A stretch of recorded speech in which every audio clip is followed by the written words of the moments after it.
Hello guys, welcome back to channel. हम पढ़ रहे थे सॉइल मैकेनिक्स के बारे में। तो हमने सॉइल मैकेनिक्स की फिजिकल वेदर्ड सॉइल के बारे में पढ़ लिया था। अब है केमिकली वेदर्ड सॉइल कौन कौन सी हो सकती हैं। फिर है फर्स्ट है अपना tuff soil. It is slightly cemented volcanic ash and that has been transported by the wind और वाटर। मतलब वॉल्केनिक ऐश जो कि वॉल्केनोस वगैरह से मिलती है और ये या तो पानी के थ्रू या फिर हवा के थ्रू ट्रांसपोर्ट होके आती है ना, उसे टफ सॉइल बोलते हैं। सेकंड है अपने पास बेंटोनाइट सॉइल। बेंटोनाइट सॉइल क्या होती है? It is a chemically weathered volcanic ash generally used as lubricant in drilling operations. जैसे कि जब भी अपन ड्रिल करते हैं ज़मीन पे फिर कुछ भी, तो उसमें एज अ लुब्रिकेंट यूज़ की जाती है। पहले इसे अप्लाई कर देते हैं फिर ड्रिल करते हैं। It is also clay containing high amount of clay minerals. Montmorillonite clay mineral होता है जो कि मतलब सॉइल को मोर प्लास्टिक और बना देता है। It is highly plastic and have highly swelling shrinkage. इस वाली सॉइल में श्रिंकेज और स्वेलिंग ज़्यादा होती है, तो that is not good for construction purpose. Foundation वगैरह के लिए यूज़ में नहीं ली जा सकती है। Marl soil. It is calcium carbonated soil of marine origin which is form due to the decomposition of aquatic plants and animal bones. ये carbonated soil होती है जो कि मरीन में मिलती है, जैसे कि एक्वेटिक प्लांट्स जो होते हैं या फिर एनिमल बॉन्स जो होती हैं जो कि पानी के अंदर रहते हैं, उनके कलेक्शन से, उनके सेडिमेंट से बनती है। इसे माल सॉइल कहा जाता है। उसमें कैल्शियम कार्बोनेट ज़्यादा पाया जाता है। फिर है black cotton soil. It is good for soil. ये वो सॉइल है जो कि कॉटन क्रॉप के लिए बहुत अच्छी होती है। It is residual soil formed which basalt containing high percentage of clay mineral. ये बेसाल्ट से प्राप्त मिलती है हमें, और जो कि इसमें क्ले मिनरल मॉन्टमॉर्लाइट बहुत ज़्यादा मात्रा में प्रेजेंट होता है। It is dark in colour, dark होती है कलर में, ब्लैक मोस्टली, और गुड फॉर ग्रोइंग कॉटन। जैसा कि हमने डिस्कस किया था कि नाम से रिप्रेजेंट होता है, कॉटन के लिए बहुत अच्छी होती है। It shows highly compressibility, highly swelling shrinkage and low shear strength. इसमें बहुत ज़्यादा स्वेलिंग श्रिंकेज होता है। स्वेलिंग श्रिंकेज का मतलब क्या है कि बहुत जल्दी सिकुड़ जाएगी, क्रैक्स आ जाएंगे, और स्वेलिंग बहुत जल्दी पानी एब्जॉर्ब कर लेगी।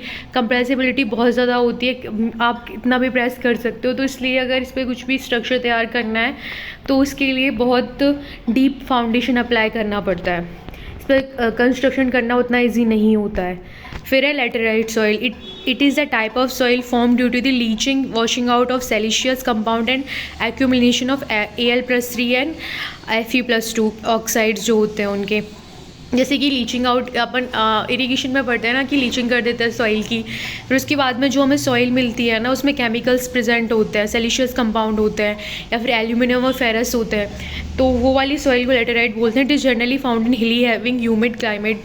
जहाँ पर ह्यूमिड क्लाइमेट होता है ज़्यादातर वहाँ पर मिलती है, जैसे वेस्टर्न घाट, ईस्टर्न घाट से नॉर्थ ईस्ट वाला एरिया। फिर है ऑर्गेनिक सॉइल्स। दो सॉइल हैं ऑर्गेनिक में, मग सॉइल और पीट सॉइल। मग सॉइल क्या है? Containing less organic matter. Organic matter क्या होता है? विच कैन मतलब जो डिग्रेडेबल होते हैं उन्हें ऑर्गेनिक मैटर्स कहा जाता है, उनसे मिलती हैं हमें ऑर्गेनिक सॉइल्स। पीट soils almost entirely consist of vegetative matter, high compressibility. Mostly vegetables का वेस्ट जो होता है ना, उससे बनती है ये। मतलब जो कंपोस्ट होके बनाते हैं उस सॉइल को ऑर्गेनिक सॉइल कहा जाता है। उसे पीट सॉइल कहते हैं। मोस्टली डार्क इन कलर होती है। फिर है अपने पास में loam soil. It is a mixture of sand, silt and clay. Sand, silt and clay, इन सब में कैसे डिफरेंट कर सकते हैं इनको? इनकी साइज़ के हिसाब से, और इनकी प्रॉपर्टीज़ डिफरेंट होती हैं। क्ले की प्रॉपर्टी सैंड और सिल्ट से बिल्कुल अलग होती है। फिर आता है अगला टॉपिक है हमारा phase diagram. Phase diagram detail में पढ़ेंगे, फिर भी थोड़ा सा पढ़ लेते हैं। फर्स्ट जो इसमें रिप्रेजेंट किया गया है फेज डायग्राम, ये पूरी कंप्लीट सॉइल का है। जैसे कि कोई सॉइल है, उसमें पानी भी मिक्स है, सब कुछ है। तो इसमें सॉइल सॉलिड्स अलग, सॉइल सॉलिड्स हैं, एयर भी है, वाटर भी है। वो वॉइड्स में जो दिख रहा है वो एयर, ए के नाम से रिप्रेजेंट है, वो एयर है। कुछ है वाटर है। ये बाकी सब सॉलिड्स के पार्टिकल, सॉलिड्स के वो है। फिर अगला डायग्राम है, इस 3 फेज डायग्राम बोलेंगे। वो जो पूरी तरह से कंप्रेस्ड सॉइल नहीं है, जस्ट आपने पानी मिक्स किया तो कुछ पोर्स उसके, कुछ वॉइड्स उसके पानी से फिल हो गए, कुछ में एयर रह गई है। तो उस वाले इसी 3 फेज डायग्राम के थ्रू शो करेंगे। मतलब जैसे कि आपने सॉइल ली, जैसे सैंड ली, सिल्ट ली, कुछ भी ली, उसमें पानी मिक्स किया, तो उस वाला जो सॉइल का वेट है उसे सॉलिड्स का वेट कहेंगे, वाटर मिक्स किया वो वाटर, एयर जो उसके अंदर रह गई उसे एयर, एयर का कोई वेट नहीं होता, वॉल्यूम कंसीडर करते हैं, वॉल्यूम रिप्रेजेंट कर रहे हैं ये। फिर अपना वाटर, और ये तो सबमर्ज्ड, ये सैचुरेटेड सॉइल है और ये सबमर्ज सॉइल थी फर्स्ट पड़ा था। सैचुरेटेड के बारे में बात करोगे तो अब इसके पोर्स, सारे पोर्स जो है वो वाटर से फिल हो चुके हैं, उसमें एयर रिप्रेजेंट नहीं है। फिर थर्ड है अपना ड्राई सॉइल, ड्राई सॉइल है तो उसमें पानी तो है ही नहीं, पानी नहीं है तो क्या प्रेजेंट होगा, एयर प्रेजेंट होगी।